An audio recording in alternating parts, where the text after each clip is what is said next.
In our last class, we talk about the principle of conservation of momentum.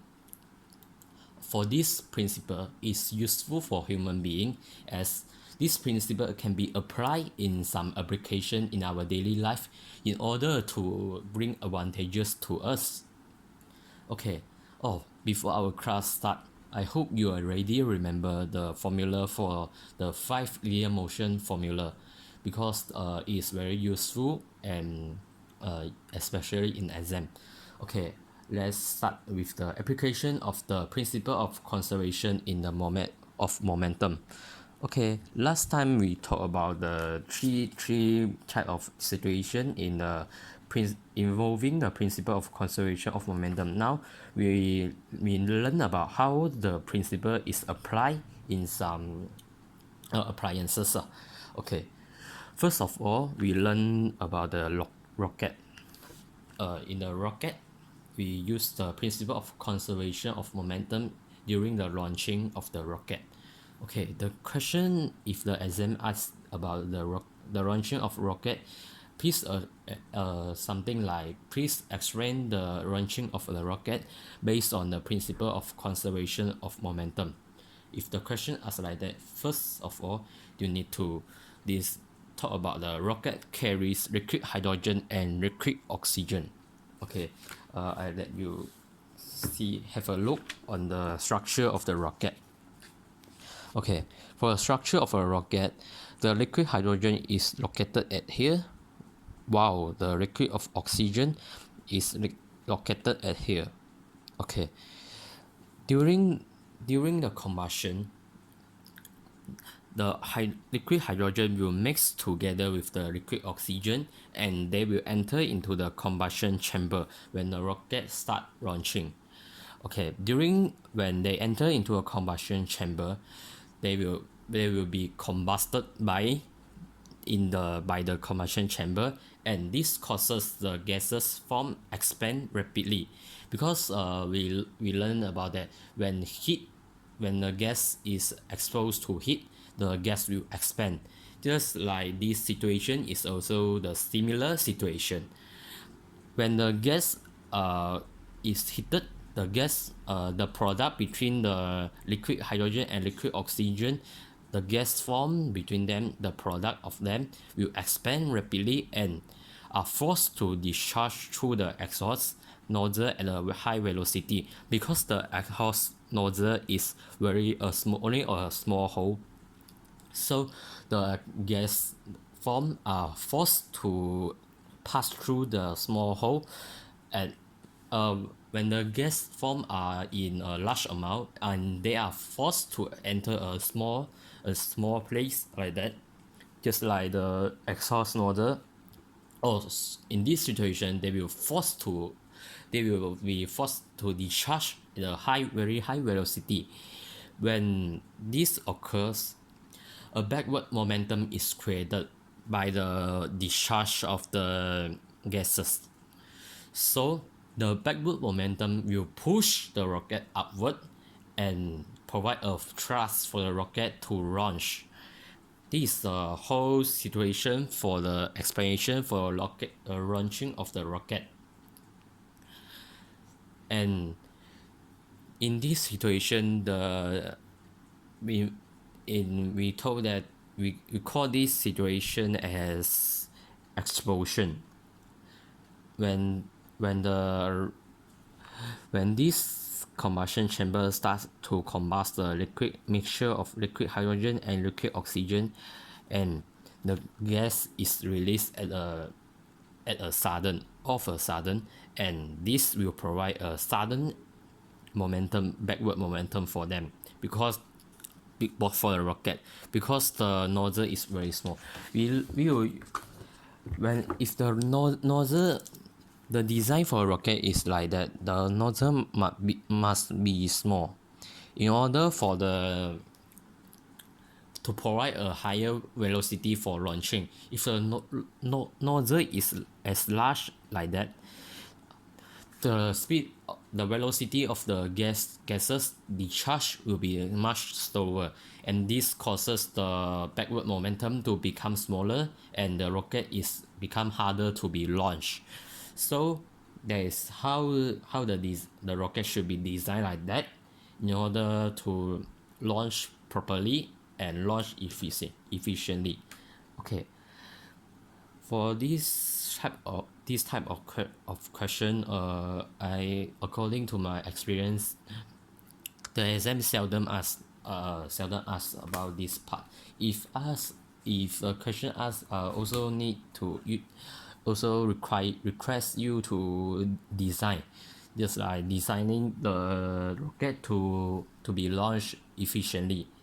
And one of the property is the nozzle should be small, so the rocket should has a small exhaust nozzle, in order to provide a back in order to force the gas pass through it at a higher velocity, in order to create a greater backward momentum. So small exhaust nozzle.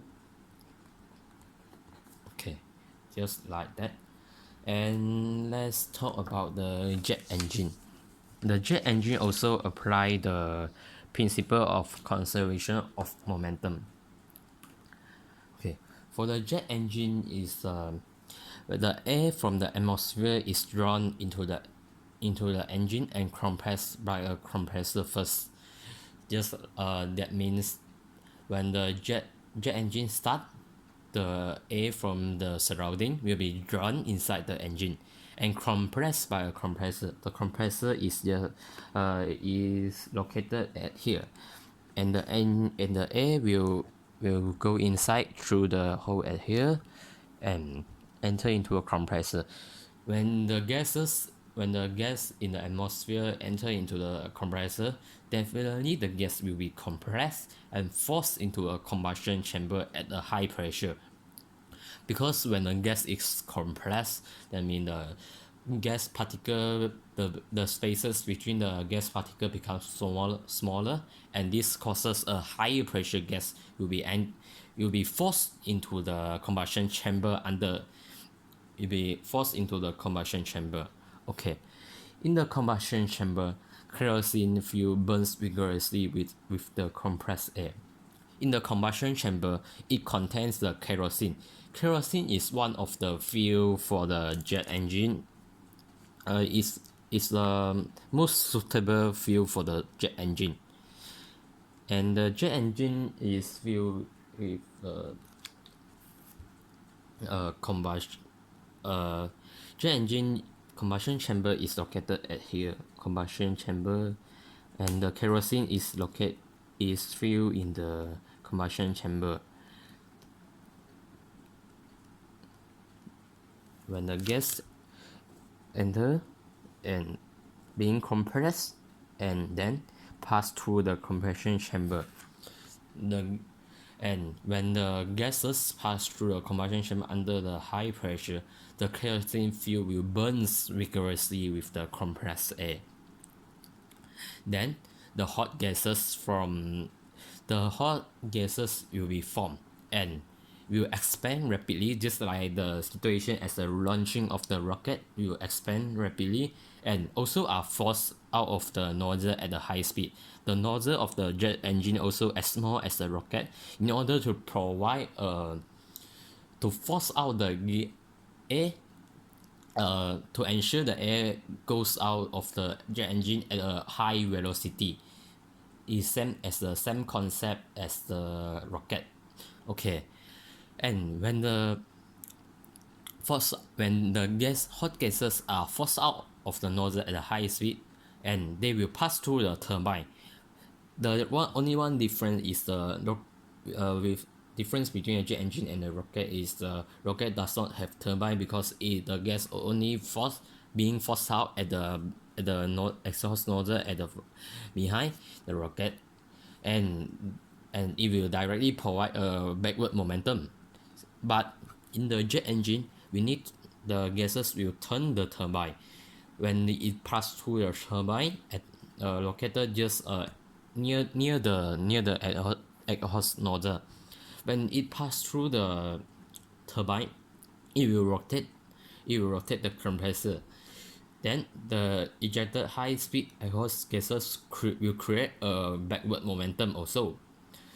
Uh, in accordance with the principle of conservation of momentum, a forward momentum for the engine is produced as the gas is pushed. It will push out at a high speed, and then they will provide a forward momentum, so the plane can fly forward according to the principle of conservation of momentum. Okay, just like that. For oh, you also can demonstrate the both of the situation by using some simple setup, just like this.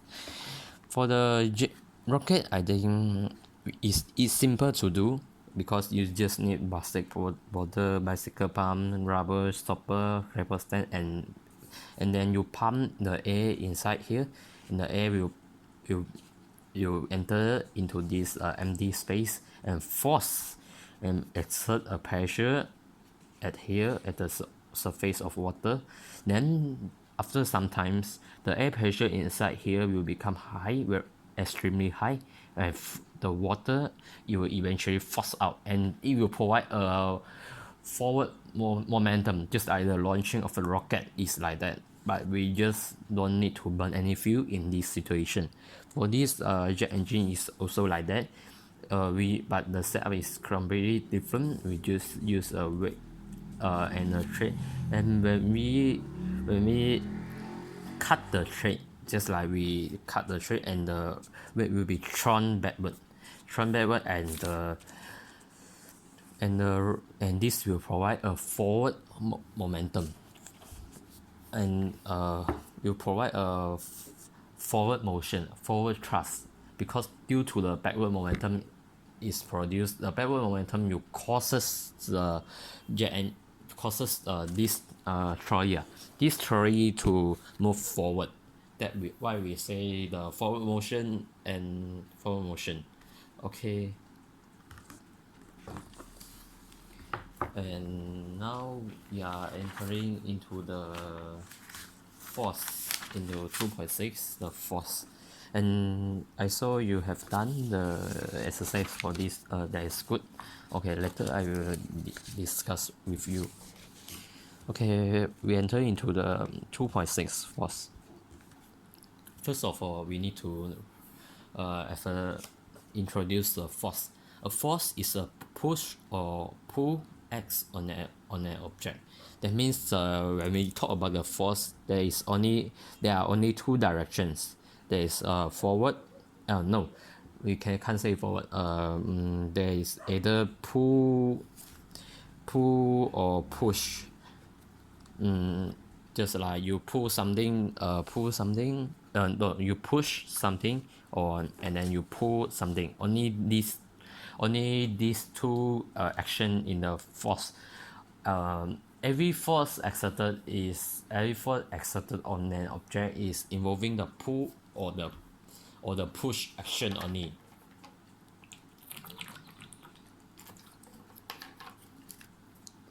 Okay. And there are some effects of the force, just like the force can change the shape of an object, and just like you pressing your toothpaste, the toothpaste will be pressed out, and the shape of the toothpaste will be changed.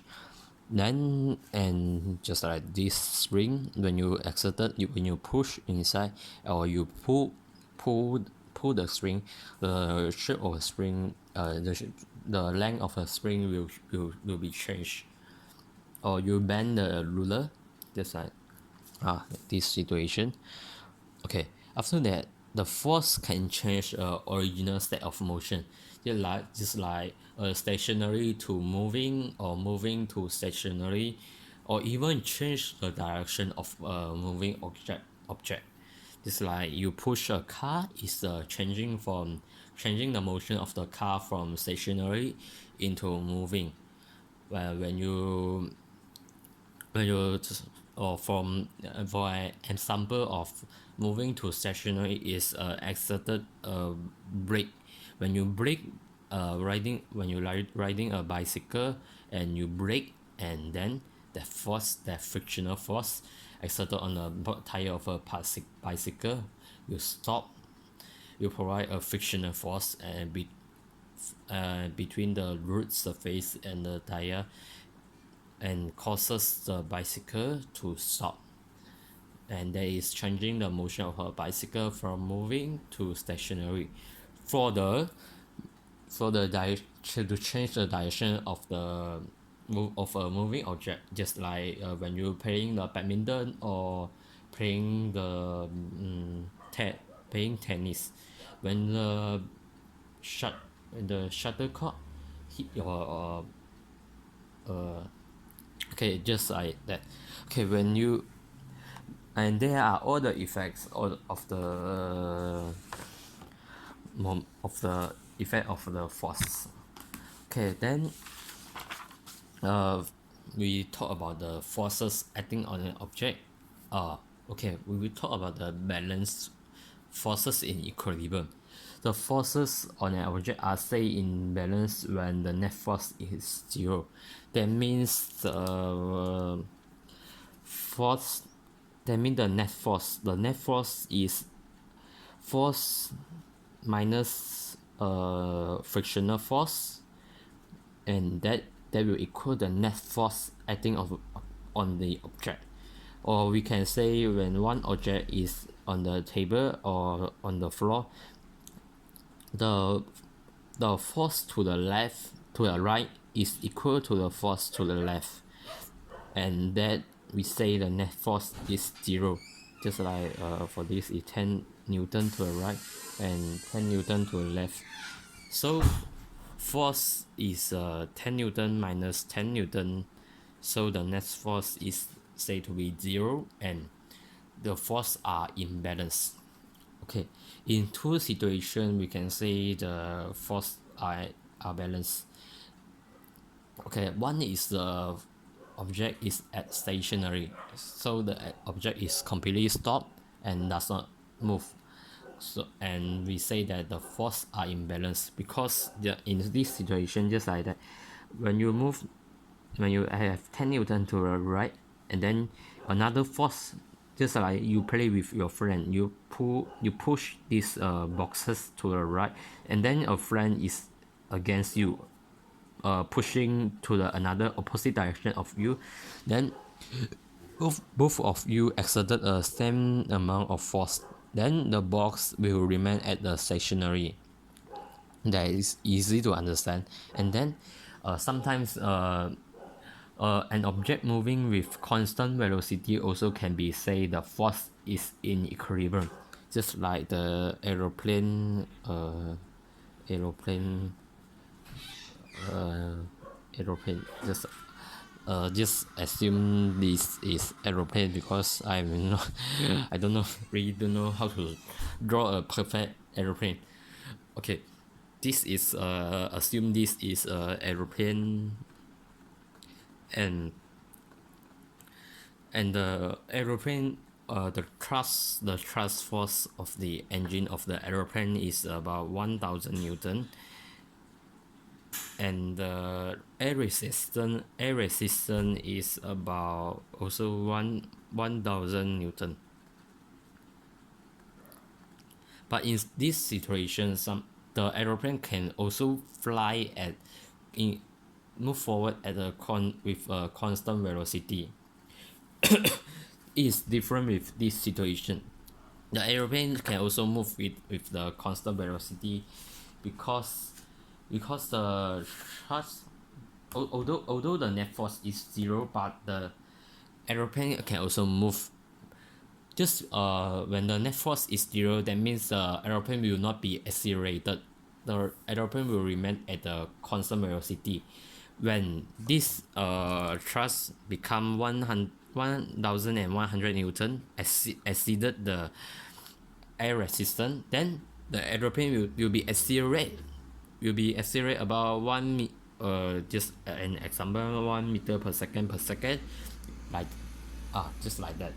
When the air resistance is, when the force is in balance, and then the aeroplane will move with a constant velocity instead of become stationary. So there is a difference. Don't confuse. I hope you will not confuse this moving with constant velocity, because in our logic, when the two forces are imbalance, then they are either in two situations. That means in stationary or moving with constant velocity. That's like that. If you have any question on this part, you also can tell me, and I will explain more detail to you on the why the is like that. Okay. Oh, for number 5 is that when the forces are not in equilibrium, an object will accelerate or decelerate.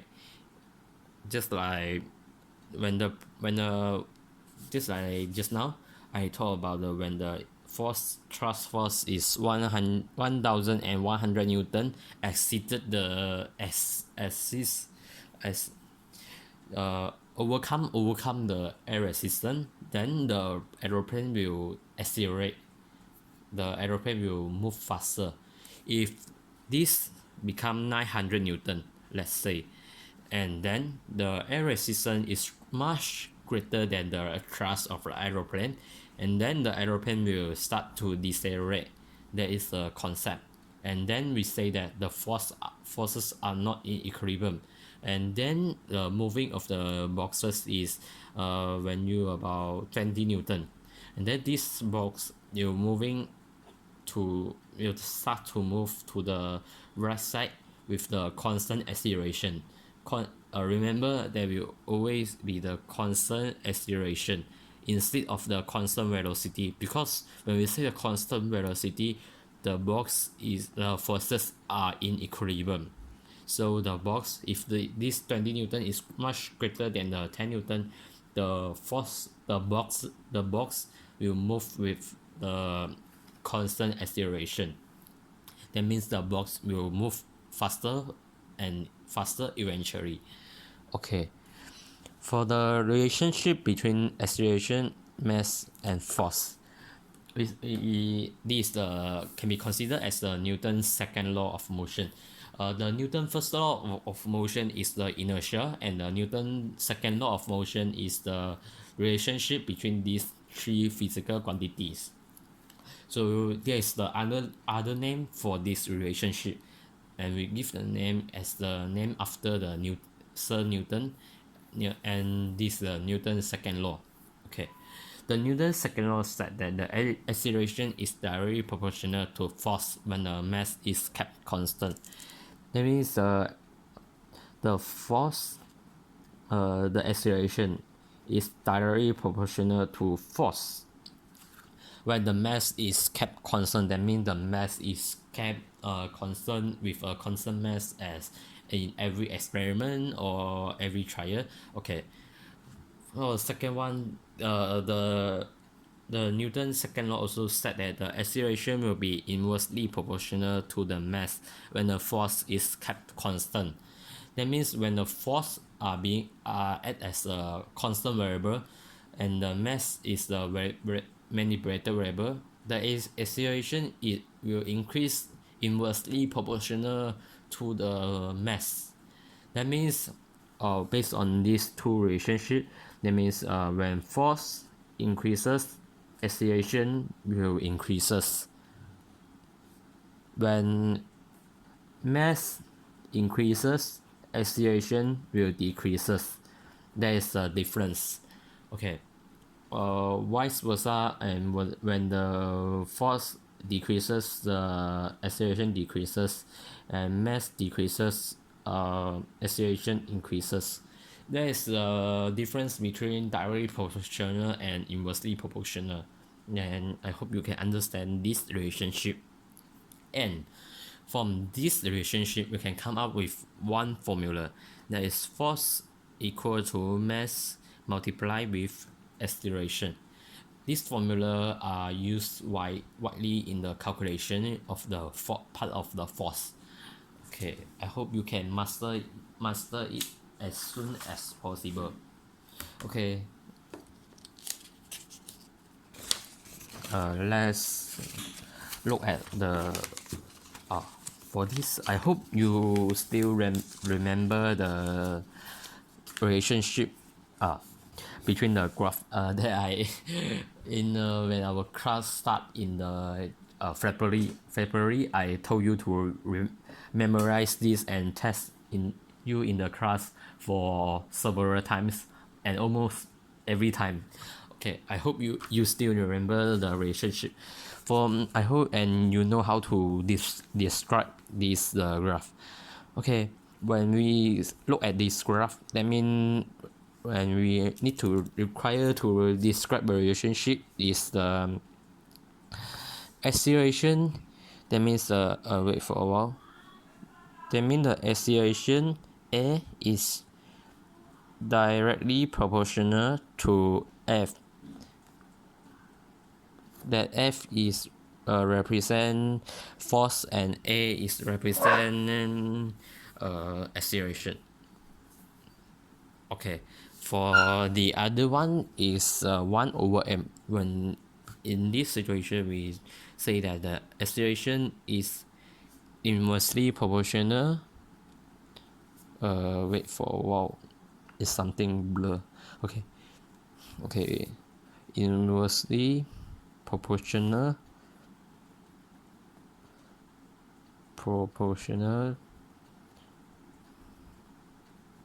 to m. That is a relationship. Okay, let's come to the exercise part. Okay, I do the question 4 for you, and then for the question 4 is this question, and for the question question 4a for you. For question 4b, I request you to do yourself and send me your after you finish. Take a picture and send me after you finish it. Okay, for question 4a1, I will show 4a1 and a2. I will show you how to calculate. For 4a1, the object is on a smooth surface. When we talk about the smooth surface, that means the frictional force is equal to 0. That means it's frictionless. So we don't need to minus the frictional force. Remember, for calculate the force, we only need, if the question give you the frictional force between the box or any moving object and the floor, and you need to minus it, the force into minus the frictional force, and that will equal to ma. Okay, in this question 4a1, you don't need to minus it because it's on the smooth surface. Okay, for question 4a1 is quite simple. Just force equal to ma is enough, and when the force equal to ma, the mass is 1000 kg, and the acceleration is 3 meter per second, so you will get 3000 Newton. The unit for the force is Newton, so just put it as Newton. Okay, for 4a2, the 4a2 is the object is on a surface where the frictional force is 200 Newton. For this question, given the frictional force between the object and the floor is 200 Newton, and then we need to minus it. That means F, we don't know that we need for F is a force need to move the object. Okay, that we don't know, we need to calculate. That is what we need to calculate, and minus the frictional force is 200 Newton, and we will equal to the MA also, just like the formula suggests above. Actually, this formula is also come from the force, F equal to ma. We just but in this formula, we just need to minus out the frictional force. There's you will do yeah, you will become common question when you do more exercise. Okay, it will become common one. Okay, force minus 200 newton equal to ma also. Ma is 1003. Ma is force equal to 3200 newton. Okay. And then I think I also show you this question, and then I will give you another exercise because I think I need to show more show how to do the step to calculate. I think the first two is quite simple and you may confuse after that, so I think I need to try do more for you. Okay. A block of mass 20 kg is pulled along the route by a force of 60 Newton. The frictional force is 10 Newton. Calculate the acceleration of the box. Okay. The mass is 20 kg and the force is 60 Newton and the frictional force is 10 Newton. We need to calculate the acceleration. Okay, there's the information given, and we just for this to have frictional force, we just use this formula. Okay, for force already given, minus frictional force equal to mass is 20, acceleration don't know, 50 equal to 20, acceleration equal to 50 over 20, acceleration equal to, okay, calculate 50, okay, is 2.5 meter per second. Okay, that's all for the calculation, and if you don't understand, you can ask me and I will send some exercises for you.